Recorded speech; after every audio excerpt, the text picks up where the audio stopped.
नमस्कार. आज आपल्या संवेद अभ्यासू व्यक्तिमत्व आरक्षणाच्या उपवर्गीकरणाचा जो ज्वलंत विषय गेल्या 20 वर्षापासून मांडणी करणारे सामाजिक तथा साहित्यिक प्राध्यापक तसेच डॉक्टर अंबादासजी सगट सर हे आपल्या संवेद आहे. गेल्या काही दिवसापूर्वी जो सुप्रीम कोर्टाने एक अनुसूचित जाती संदर्भात मोठा निर्णय दिलेला आहे, त्या निर्णयासंदर्भामध्ये आपण त्यांच्याशी काही विचार विनिमय करणार आहे. सर नमस्कार. नमस्कार. तुमचे सहर्ष स्वागत आहे.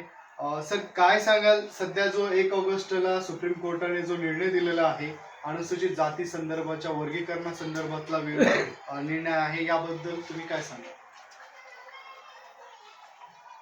1 ऑगस्ट 2020 रोजी माननीय सुप्रीम कोर्टाने अनुसूचित जातींचं उपवर्गीकरण करता येते आणि तो राज्याला अधिकार आहे आणि ते राज्यानं केलं पाहिजे अशा प्रकारचा निर्णय सुप्रीम कोर्टाने दिला. त्याची पार्श्वभूमी अशी आहे की पंजाब, हरियाणा, आंध्र या राज्यांनी आपापल्या राज्यामध्ये अनुसूचित जातीचे उपवर्गीकरण करून आरक्षणाचं समन्याय किंवा जे वंचित घटक आहे त्या वंचित घटकांना पर्याप्त किंवा पुरेसं असं प्रतिनिधित्व मिळेल अशा प्रकारची वितरण व्यवस्था त्या राज्यांनी केली होती. आणि म्हणून याच्या विरोधात काही मंडळी ह्या निर्णयाच्या विरोधामध्ये गेली. राज्याने जो निर्णय घेतला त्याच्या विरोधात गेली. म्हणजे मग पंजाबमधले असतील, हरियाणामधले असतील, विशेषतः EV चिनाय्या हे आंध्र प्रदेशच्या या निर्णयाच्या विरोधामध्ये गेले. त्याच्या अगोदर ते हायकोर्टातही गेले होते. काही मल्लेला व्यंकटराव होते, ते हायकोर्टात गेले, पण हायकोर्टानं ते नाकारलं की राज्यानं जो निर्णय केला तो व्यवस्थित आहे, बरोबर आहे, संविधानाला धरून आहे. परंतु EV चिनाय्या हे सुप्रीम कोर्टात गेले आणि मग तिथे तो निर्णय रद्दबातल, राज्यानं जे उपवर्गीकरण केलं आणि आरक्षणाचं जे वितरण केलं समन्याय पद्धतीचं ते रद्दबातल केलं. आणि त्याच्यामुळं मग नंतर परत 5 जजेसच्या म्हणजे तुमचे अरुण मिश्रा जे आहेत, न्यायमूर्ती अरुण मिश्रा यांच्या अध्यक्षतेखाली 5 जजेसच्या बेंचनं पुन्हा त्याच्यावर पुनर्विचार करावा आणि मग त्यांनी आपली मतं मांडली की हे वैध आहे, संविधानाला धरून आहे, कायदेशीरपणा याच्यामध्ये आहे, याच्यात कुठल्याही प्रकारचं काहीही नाही आहे, कुठल्याही कलमाचं उल्लंघन होत नाही, 14, 15, 16 याचं उल्लंघन होत नाही, 341 कलमाच्या आधारानं याच्यामध्ये सूचीमध्ये कुठल्याही प्रकारची ढवळाढवळ होत नाही, की हस्तक्षेप केला जात नाही, असं त्यांनी मत मांडलं. पण निर्णय नाही देऊ शकले, कारण 5 जजेसच्या बेंचनं हा निर्णय नाकारला आणि 5 जजेसच्या बेंचनं स्वीकारला. त्याच्यामुळं हा निर्णय होत नाही. म्हणून त्यांनी 7 जजेसचं घटनापीठ असावं असं त्यांनी सांगितलं अरुण मिश्रांच्या घटनापीठानं. आणि मग त्यांनी सुप्रीम कोर्टानं 7 जजांचं घटनापीठ निर्माण केलं आणि मग त्यांनी हा एकूण निर्णय, ज्याच्यात प्रामुख्यानं मुख्य न्यायमूर्ती, भारताचे मुख्य न्यायमूर्ती धनंजय चंद्रचूड हे होते. आणि मग त्याच्यानंतर मग न्यायमूर्ती भूषणजी गवई आहेत, न्यायमूर्ती विक्रमनाथ आहेत, न्यायमूर्ती बेला त्रिवेदी आहेत, न्यायमूर्ती पंकज मिथल आहेत, न्यायमूर्ती मनोज मिश्रा आहेत आणि न्यायमूर्ती सतीश चंद्र शर्मा या 7 जजेसच्या बेंचनं किंवा घटनापीठानं असा निर्णय दिला की हे राज्यांनी जे वर्गीकरण केलं, म्हणजे आंध्राने केलं, त्याच्या अगोदर 1975 मध्ये पंजाबनं केलं होतं, 94 मध्ये यांनी हरियाणा केलं होतं आणि 98 मध्ये आंध्राने केलं होतं. त्यांनी जे उपवर्गीकरण केलं ते बरोबर आहे, संविधानिक आहे, वैध आहे, असा प्रकारचा निर्णय दिलेला आहे. एकंदरीत आपण जो सांगितलं की हा जो निर्णय आहे पूर्णतः देशाचे सर्वोच्च न्यायाधीशांच्या खंडपीठाने हा निर्णय दिलेला आहे. एकंदरीत या निर्णय जो दिलेला आहे अनुसूचित जाती संदर्भातला आहे, तर या निर्णयामुळे जे उपेक्षित वंचित घटक आहे यांना काय फायदा होऊ शकतो? निश्चितच. म्हणजे देशाला स्वातंत्र्य मिळून 75 वर्ष झाले आणि अनुसूचित जाती आणि अनुसूचित जमातींना त्यांना सगळ्या राष्ट्रीय जीवनाच्या सगळ्या क्षेत्रामध्ये योग्य प्रकारचं प्रतिनिधित्व मिळावं आणि त्यांना उन्नत करण्यासाठी, त्यांची प्रगती विकास होण्यासाठीची त्यांना संधी द्यावी, अशी प्रकारची प्रक्रिया स्वातंत्र्य मिळाल्याबरोबर सुरू झाली. त्याच्या अगोदरही आरक्षण होतंच. आणि मग संविधानामध्ये अनुसूचित जाती आणि जमातींना आरक्षण दिलं गेलं. पण झालं काय की प्रत्येक राज्यामध्ये वेगवेगळी सूची आहे, वेगवेगळी त्या जातींची संख्या आहे.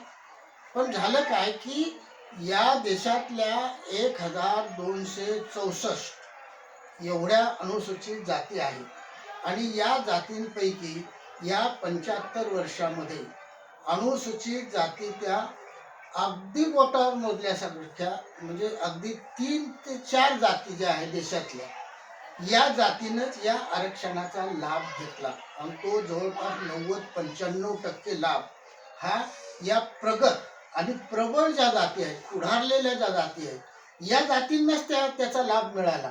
आणि मग या बाकीच्या एकूण सगळ्या ज्या आहे 1200 जवळपास 60 जाती ज्या आहेत किंवा त्यापेक्षा अधिक जाती ज्या आहेत, ह्या त्या आरक्षणापासून वंचित राहिले. आणि हे वेळोवेळी अनेक राज्यांच्या लक्षात आलं. सगळ्यात सर्वप्रथम जे आहे ते पंजाब राज्याच्या लक्षात आलं आणि तिथला जो सफाई कामगार आहे किंवा वाल्मिकी समाज जो आहे, हा समाज त्याला कुठल्याही प्रकारचा आरक्षणाचा कुठलाही लाभ झाला नाही. त्यांच्या जीवनामध्ये, जीवनमानामध्ये कुठल्याही प्रकारचा बदल झालेला नाही हे लक्षात आलं. आणि म्हणून तेव्हा तिथे यश समिती स्थापन झाली आणि यश आमदार यश जे आहे त्यांच्या अध्यक्षतेखाली समिती स्थापन झाली आणि त्यांनी असं बघितलं, शोध घेतला त्याच्या अन्वेषणाच्या माध्यमातून.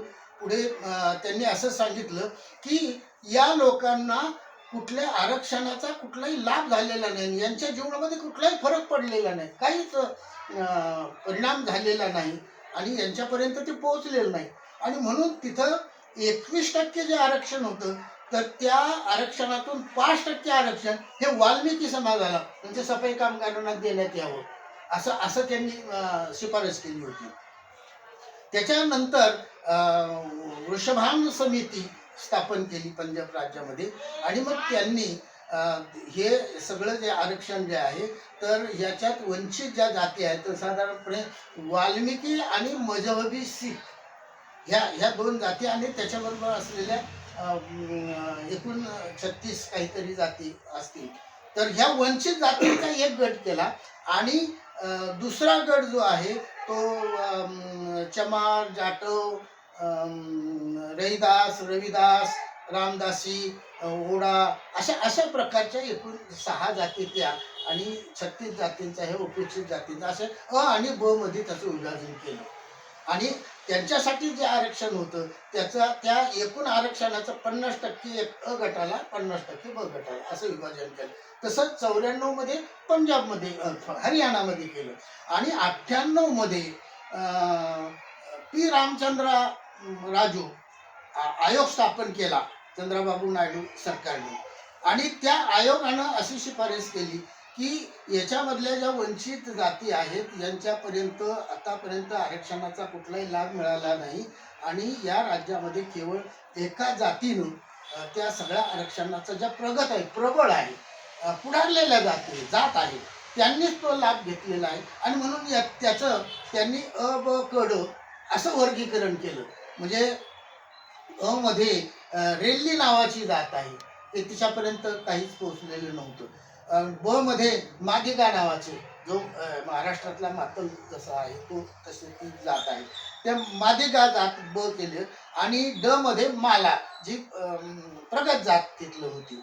आणि क मध्ये माला आणि ड मध्ये ही एकंदरीत आपण पंजाब राज्याची स्थिती तुम्ही सांगता येईल? पंजाब आणि हरियाणा पंजाब आणि दोन- हरियाणा या दोन दोन- राज्याची दोन्ही स्थिती सांगता. दोन्ही राज्यामध्ये एकंदरीत अबकड त्या ठिकाणी करण्यात आले करण्यात होते. आलं. आणि अबकडच्या वर्गीकरणानुसार प्रत्येक जातीला तो समन्याय पद्धतीनं वितरण त्यांना वितरण झाले. मग तरी ते- आता जो निर्णय झालेला आहे तर या निर्णयामध्ये नाही, त्याच्यातला अगोदर महाराष्ट्राचं- एक सांगतो की त्याच्यात ते वर्गीकरण केल्याबरोबर प्रचंड लाभ झाला. म्हणजे इथे मादिगा जाती, आंध्रामधली मादिगा जाती होती, तर 1-2 वर्षामध्ये म्हणजे 2000 पर्यंत, 99 ते 2000 ह्या एका वर्षामध्ये ते लागू झाल्यानंतर एका वर्षामध्ये ज्यांना तिथे 26% ते जास्तीत जास्त 40% प्रवेश मिळत होते. IAS अधिकारी असतील, MBBS असतील, MD साठी असेल, BEd असेल, DEd असेल, इंजिनिअरिंग असेल, IAS MPS अशा ज्या ट्रेनिंग कोचिंग जे क्लासेस होते किंवा सरकारच्या वतीनं त्याच्यामध्ये त्यांचे जे प्रवेश होते तर हार्डली 26 ते 40% होते. पण जेव्हा हे वर्गीकरण झालं तर त्यांचा हिस्सा जो आहे तो 50%च्या पुढे गेला. एकंदरीत एवढं. त्या जातींना जे संधी. आहे त्या जातीला पूर्णतः लाभ त्यावेळेस मिळाला, फायदा तेव्हा झाला. आणि आताही एकंदरीत बाकीचे जे उर्वरित राज्य आहेत यांनाही सुप्रीम कोर्टाने काही आदेश जारी केलेले आहेत या संदर्भामध्ये. निश्चित सुप्रीम कोर्टानं निर्देशच दिला की एक तर त्यांनी सांगितलं हे उपवर्गीकरण करणे म्हणजे संविधान जर परिवर्तन चा विचार करत असेल, सामाजिक परिवर्तन घडवून आणत असेल, सामाजिक न्यायाची भूमिका संविधानामध्ये जर असेल तर ह्या वंचित ज्या जाती आहेत या वंचित जातींना न्याय देण्यासाठी, त्यांना संधी देण्यासाठी जातीचं उपवर्गीकरण करणं गरजेचं आहे. ते केलंच पाहिजे. बरोबर. आणि याच्यामध्ये कुठल्याही प्रकारचं की त्यांनी 14, 15, 16 समतेचं जे समानतेचं तत्व असलेलं की कुठल्याही लिंग, वंश, जात, वर्ण, धर्म याचा विचार न करताना सर्वांना समान संधी दिली पाहिजे, नोकऱ्यांमध्ये दिली पाहिजे, शिक्षणात दिली पाहिजे, असं जे आहे तर याच्यात कुठल्याही प्रकारचं याचं उल्लंघन होत नाही. या चारही कलमाचं म्हणजे 14, 15, 16 समतेच्या तत्वाचं उल्लंघन होत नाही.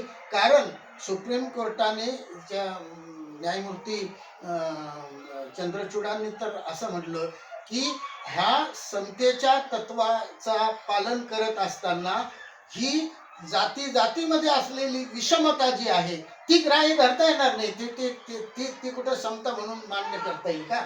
असं करताच येणार नाही. आणि म्हणून सगळ्यांना न्याय मिळाला पाहिजे हे याच्यासाठी उपवर्गीकरण करणं गरजेचं आहे. आणि त्यांनी स्पष्ट सांगितलं की याच्यामध्ये जे आक्षेप होते विरोधकांचे की 341 कलमाचा भंग होतो, त्यांनी सांगितलं की ही ढवळाढवळ होत नाही. सूचीमध्ये राष्ट्रपतींना हा अधिकार आहे की अनुसूचित जाती निश्चित करणं, त्यांची ओळख करणं आणि त्याची सूची बनवणं. आता ह्या वर्गीकरणामुळे त्या सूचीमध्ये कुठलाही ढवळाढवळ नाही, हस्तक्षेपच नाही. कारण त्याच्यामध्ये ना जाती घालायच्या आहेत ना जाती काढायच्या आहेत किंवा त्याची रचना बदलायचीच नाही. एकंदरीत जे वर्गीकरण आहे म्हणजे जो आरक्षणाचा जे आरक्षण निश्चित केलेलं आहे त्याच आरक्षणामध्ये एक वर्गीकरण करणे हा महत्वाचा मुद्दा हो, आहे. उपवर्गीकरण आहे त्या अनुसूचित जातींचं उपवर्गीकरण करायचं. आणि उपवर्गीकरण केल्यानंतर त्यांना असलेलं जे आरक्षण आहे, ज्या सुविधा आहेत, जी संधी आहे विकासाची, त्या संधीचं, सुविधांचं, त्याचं आरक्षणाचं त्या समन्याय वितरण त्यांच्यामध्ये करायचं. म्हणजे प्रत्येक जाती गटाला ज्या वंचित उपस्थित राहिल्या त्यांना पर्याप्त किंवा पुरेसं प्रतिनिधित्व मिळेल अशी व्यवस्था करा, असं वाटप करायचं. बरोबर. एकंदरीत आपण जो सांगितलं आहे की प्रत्येक ज्यावेळेस वर्गीकरण होईल तर नक्कीच जे वंचित उपेक्षित घटक आहे प्रत्येक घटकाला तो न्याय मिळेल आणि व्यवस्थितपणे त्यांची ही जो विकास आहे ती विकास होईलच. परंतु सर असंही झालंय की ज्यावेळेस निर्णय आला आणि निर्णय आल्यानंतर तात्काळ लगेचच काहीतरी विरोधकांनी काही विरोध खूप करण्यात आला या संदर्भात, त्याबद्दल काय सांगाल? त्यांचा विरोध खरं म्हणजे जे प्रबळ आहेत जे पुढारलेले आहेत, जे प्रगत झालेले आहेत, अतिप्रगत आहेत आणि या आरक्षणाचा लाभ घेऊन खूप काही त्यांनी मिळवलेलं आहे.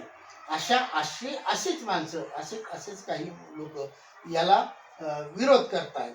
आणि विरोध साहजिकच आहे की गेली 75 वर्ष ज्यांनी सगळा माल आपापला आपल्या ताब्यात ठेवला, आपणच त्याचा लाभ घेतला आणि ते जर एवढं सगळंच सगळं आपल्याला न मिळण्याची स्थिती जर झाली तर ते त्याचं वाईट वाटणं साहजिक आहे, म्हणून त्यांनी तो विरोध करतायत. दुसरी गोष्ट की त्यातला एक बालिशपणा असा की त्यांचं म्हणणं असं की ह्या उपवर्गीकरणानं अनुसूचित जाती जमातींमध्ये फूट पडेल, तेढ निर्माण होईल. एक गोष्ट तेढ निर्माण होईल, त्यांच्यामध्ये भांडणं होतील, अशा प्रकारचं एक संभ्रम निरेटिव्ह असं निर्माण करण्याचा प्रयत्न केला. याच्यामध्ये असं आहे की ज्याचा त्याचा हिस्सा, ज्याच्या त्याच्या वाटाचं ज्याचा त्याला मिळाल्यावर कोण भांडायला रिकाम आहे, कसं काय भांडतील लोक, कशी एकमेकाबद्दलचा द्वेष निर्माण होईल, होणारच नाही ना. की प्रत्येकाला बाबासाहेबांनीही 1927 मध्ये असं सांगितलं की बाबांनो, की प्रत्येकाची परिस्थिती ही वेगवेगळी, प्रत्येक जात जी आहे ही समरूप वर्ग नाहीये, तर प्रत्येक जात ही वेगळी आहे, त्याची आर्थिक परिस्थिती वेगळी, त्याचा सामाजिक दर्जा वेगळा, त्याची शैक्षणिक परिस्थिती वेगळी, त्याचं समाजामध्ये त्याचं एकूण दडपलेपण जे आहे किंवा उन्नत झालेलेपण, हे सगळं वेगळं वेगळं आहे. कुठलीही जात दुसऱ्या जातीच्या बरोबरची समान जात नाहीच आहे. आणि ह्या जातींचा समूह आहे.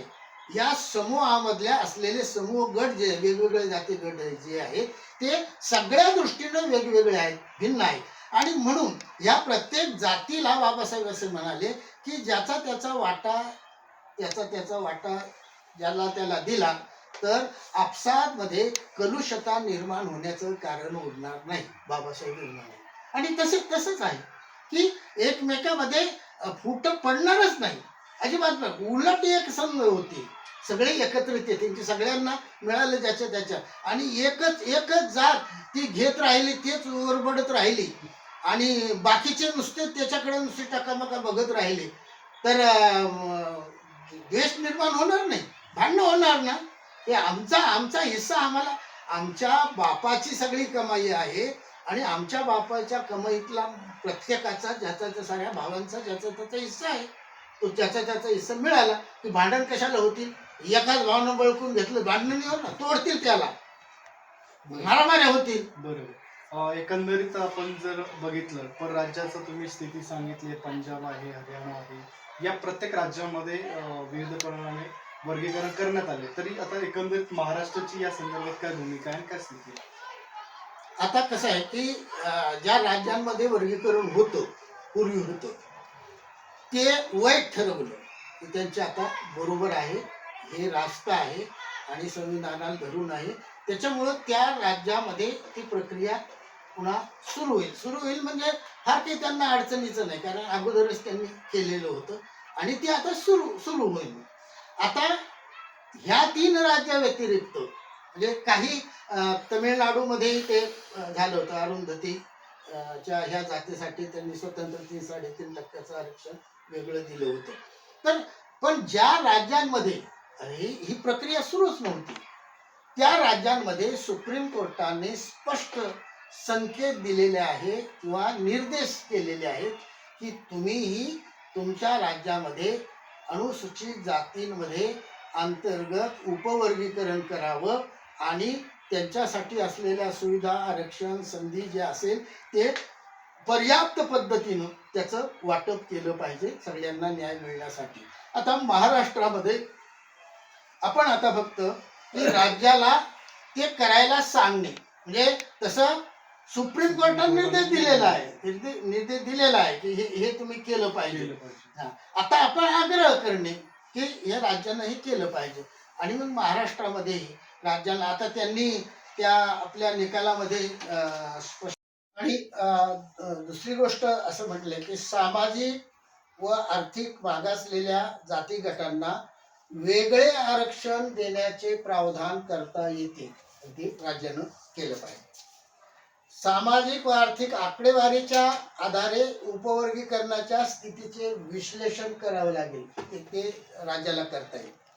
त्यासाठी त्यांनी एक तज्ज्ञांची समिती स्थापित केली पाहिजे आणि त्याद्वारे त्यांनी मग त्याचं संशोधन, ते लाभार्थींची ओळख अशी निश्चित केली पाहिजे.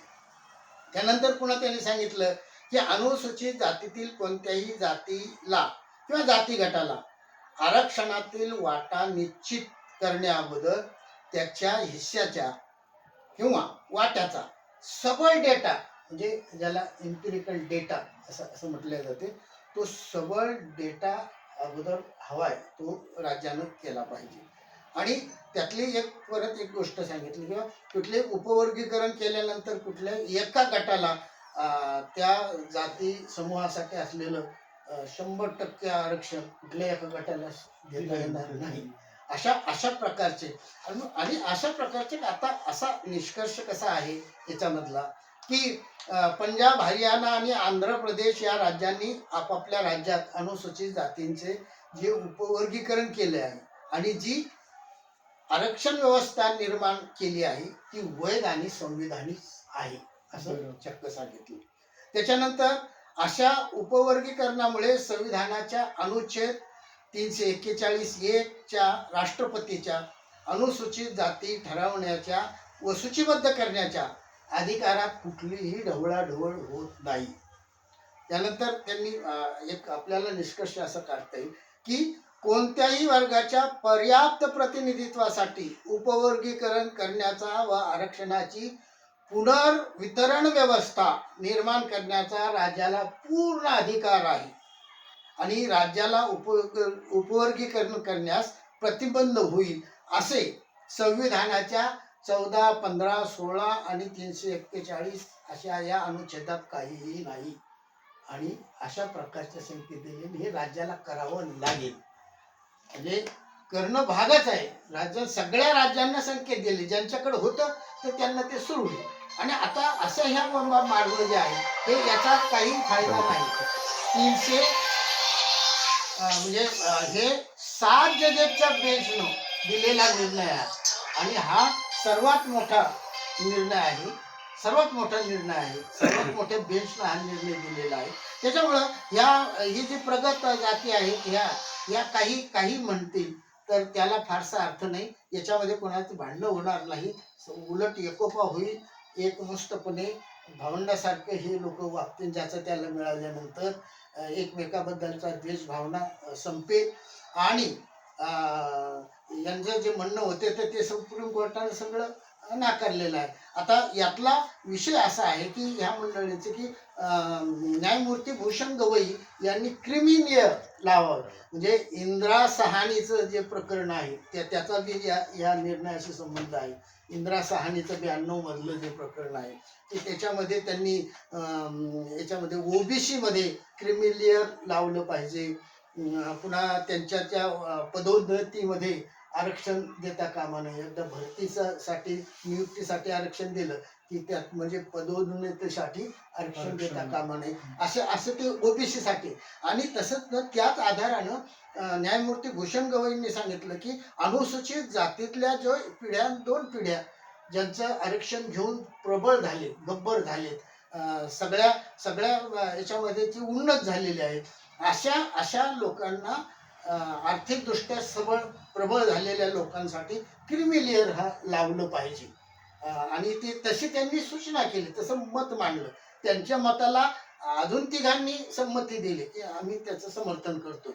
पण आता हे लावलंच नाही. मग आता हे विरोधकांनी हे याला क्रिमिलेअर लावणार आहे आणि हे आरक्षण संपवण्याच्या मार्गावर आहे आणि हे संपवणार आहेत आणि अशा प्रकारचे बालिशपणा तुम्हाला पंतप्रधान मोदी साहेबांनी लगेच दुसऱ्या तिसऱ्या रोजीच ते 100 आपले 50-50 सगळे आपले अनुसूचित जातीचे खासदार आहेत त्यांना भेटून त्यांना बोलून त्यांनी सांगितलं की हे आम्ही अनुसूचित जातीच्या याच्यामध्ये क्रिमिलेअर हे लावणार नाही. आणि कुठे लावणार नाहीतच, कारण काय, अनुसूचित जातीचं आरक्षण हे त्याच्या अस्पृश्यतेच्या कलंकामुळे आहे. त्या अस्पृश्यता च्यामुळं त्याला जे अपंगत्व सामाजिक अपंगत्व आले त्या अपंगत्वासाठी जे आहे ते आहे जोपर्यंत या देशातून या संपूर्ण समाजातून भारतीय समाजातून जात आणि त्याच्याबद्दलचा द्वेष त्याच्याबद्दलची कलुषता त्याच्याबद्दलचा कमीपणा जे आहे ह्या भावना आणि भावनेसहित ही जात जोपर्यंत संपत नाही तोपर्यंत तुम्हाला हे आरक्षण संपवता येणार नाही किंवा बंदही करता येणार नाही. ज्या दिवशी हे बंद होईल त्या दिवशी आरक्षणाची गरज राहणार नाही. आणि म्हणून हे जे हे आहे हा त्यांचा बालिशपणा आहे म्हणजे खोटारडेपणा आहे आणि एक प्रकारचा हा संभ्रम चुकीचा भ्रम निर्माण करणं आहे आणि दिशाभूल करण्याचं काम आहे. आणि मग आता त्यांचं पुन्हा एक दुखणं याच्यातून असं स्पष्ट होते की आतापर्यंत काही जे अनुसूचित जातीतले किंवा अस्पृश्य दलित वर्गातील काही ज्या प्रबळ जाती होत्या आणि त्या ज्या म्हणत होत्या की आम्ही ह्या सगळ्या अनुसूचित दलित वर्गाचे नेतृत्व करतो नेते आहोत ते आता उघडे पडले की ते या वंचित लोकांचे नेतेच नाही. एकंदरीत जो भारत बंदचा इशारा दिलेला होता हा. मागे, तर त्यावरती काही असं खासा प्रभाव पडलेला पडला नाही. नाही नाही पडला त्याचे काय ते 4-2 लोकांनी आपलं कधीतरी केलं आणि त्याचा फारसा प्रभाव पडलेला नाही. कारण आणि महाराष्ट्रातही दिसून आला नाही तसं. नाही बिलकुल नाही काहीच नाही. म्हणजे एखादी जात ती आपल्या स्वार्थासाठी काही करेल आणि बाकीच्या म्हणजे महाराष्ट्रातल्या एक जात सोडली आणि बाकीच्या 58 जाती जर त्याचं समर्थन करताय त्यांच्यासाठी आहे तर ते काय होणार काय होणारच नाही ना. एकंदरीत हे 58 ज्या जाती आहे त्यांच्यासाठी हा फायदेशीररित्या आलेला आहे. अतिशय उपयुक्त आहे. कारण आता 75 वर्षाचा सगळा बॅकलॉग भरून निघेल. त्यांच्या वाट्याचं जे गेलं होतं गहाळ झालेलं किंवा कोणी उचललं काही असो ते तर त्यांना ते मिळणार आहे. आणि मिळून म्हणतो तुम्हाला हे ज्या दिवशीपासून हे उपवर्गीकरणाचा निर्णय सुरू होईल त्यांना त्यांच्या वाट्याचं मिळू लागेल. त्या दिवसापासून पुढे 2 वर्ष बघा 2 वर्षात या सगळ्या वंचित जातींचा कायापालट होऊन जाईल सगळ्या दृष्टीनं. ते शिक्षणात पुढे जातील त्यांच्या नोकऱ्यांमध्ये त्यांचं प्रतिनिधित्व होईल उद्योग व्यवसायामध्ये त्यांना संधी मिळेल ते त्याच्यात पुढे जातील. म्हणजे आर्थिकदृष्ट्या सामाजिकदृष्ट्या आणि सगळ्या दृष्टीनं शैक्षणिकदृष्ट्या सगळ्या दृष्टीनं ते प्रगती पथावर असलेले दिसून येतील एवढा त्याचा लाभ आहे. आणि म्हणून या निर्णयाचं तमाम लोकांनी नुसत्या अनुसूचित जातीतल्याच नाही तर तमाम लोकांनी याचं स्वागत केलं पाहिजे. मला असं वाटतं केलं भारतातल्या सगळ्या लोकांनी याचं स्वागत केलेलं आहे. बरोबर. एकंदरीत या निर्णयाबद्दल खूप मोठा निर्णय आहे आणि या निर्णयाबद्दल सगळीकडं एक आनंदाची लाट ओसरलेली आहे. आणि तरी पण या संदर्भात तुम्ही काय आव्हान करणार आम जनतेना काय सांगाल? आता ज्या सगळ्या वंचित जाती आहेत एक तर पहिल्यांदा एक मी विनंती करेल की जे प्रबळ आहेत पुढारलेल्या जाती आहेत त्यांनी त्यांच्या विरोधाला कुठलाही आधार नाही कुठल्याही प्रकारचं काही तार्किक तर्क नाही आणि काहीच नाही तर ते आता त्यांनी मला असं वाटतं बऱ्यापैकी आता त्यांची ही मवाळ भूमिका झालेली आहे. क्रिमिलियरसाठी ते म्हणतात तर क्रिमिलियर हा विषय लागणारी नाही. तर त्यांनी अगोदर समजून घेतलं पाहिजे की बाबासाहेबांचं जे सामाजिक समतेचं तत्व आहे समानतेचं तत्व आहे सामाजिक सद्भावनाचं तत्व आहे आणि एकूण अनुसूचित वंचित जाती जो समूह आहे तो समूहाची एकात्मता निर्माण करण्याचं जे बाबासाहेबांचं म्हणणं आहे त्याला तडा जाता कामा नये. आणि मग बाबासाहेबाच्या या तत्व विचाराप्रमाणे त्यांनी हा विषय समजून घेतला पाहिजे की सगळ्यांना समान संधी समान न्याय आणि समान सुविधांची पूर्तता असा विषय होत असेल तर आता त्यांनी तसा प्रकारचा विरोध करू नये आणि सगळ्यांबरोबर त्यांनी आलं पाहिजे. तुम्ही एकटे पडाल असं जर झालं तर एकटे पडू शकता आणि तशीच परिस्थिती आहे. आणि दुसरी गोष्ट की आता महाराष्ट्रामध्ये सगळ्या ज्या वंचित जाती यांनी एकत्र येऊन सरकारकडे आग्रह केला पाहिजे सरकारला लवकर करायला लावलं पाहिजे आणि त्याच्यासाठी तशी मागणी आपण केली पाहिजे. तसं सुप्रीम कोर्टानं त्यांना संकेत दिलेले आहेत निर्देश दिलेला आहे करायला सांगलेलं आहे. पण कुठलंही सरकार असो ते स्वतःहून करेल अशा भरोशावर आपण राहू नये. सगळ्यांनी मिळून तो लवकरात लवकर विषय करावा आणि त्याची कार्यवाही सुरू केली पाहिजे. त्याला काय करायचं आहे, विधेयक पारित करायचं आहे की मंत्रिमंडळातला अध्यादेश काढायचा आहे, त्याचे ते इम्पिरिकल डाटा जो आहे तो सरकारकडेच आहे. त्याला कुठं जाण्याची गरज नाही. सरकारच्या सगळ्या खात्यांकडून सरकार एखादी समिती नेमून सरकार तो डाटा ताबडतोब एक 15-20 दिवसात, महिनाभराच्या आत सगळा डाटा ते गोळा करू शकते आणि त्या डाटाच्या आधारावर कोणी किती लाभ घेतलेला आहे, किती वंचितता, या सगळ्या आधारानं राज्यानं लगेच उपवर्गीकरण करून ते गट ठरवावे आणि त्याचा हिस्सा त्याला, जो अधिक वंचित असेल, अधिक मागासला असेल, अधिक गरजवंत असेल, ज्यांच्या अधिकच्या अधिक गरजा आहेत, सगळ्यात जास्त गरजा आहेत, त्या त्या गरजवंतांना त्याच्या त्या पुरेशा प्रमाणामध्ये, पर्याप्त प्रतिनिधित्व पुरेशा प्रमाणामध्ये आरक्षणाचं वितरण केलं पाहिजे. आणि मला असं वाटतंय हे करतील आणि सगळ्या वंचितांनी याच्यासाठी एकत्रित येऊन आता हा आग्रह करावा अशी मी सगळ्यांना विनंती करतो. सखोल तुम्ही अशी माहिती दिली सर, धन्यवाद त्यासाठी. हे होते भारतीय वंचित जन संसदेचे संस्थापक अध्यक्ष डॉक्टर प्राध्यापक अंबादास सगट सर, ज्यांनी आपल्याला सखोल असं मार्गदर्शन, घटनात्मक मार्गदर्शन, जो 1 ऑगस्ट 2024 सुप्रीम कोर्टाने दिलेला आहे, त्या निर्णयाचं घटनात्मक आपल्याला माहिती त्यांनी दिली, त्याबद्दल त्यांचेही मनस्पूर्वक धन्यवाद. मी रवींद्र खरात, NTV न्यूज मराठी, कन्नड.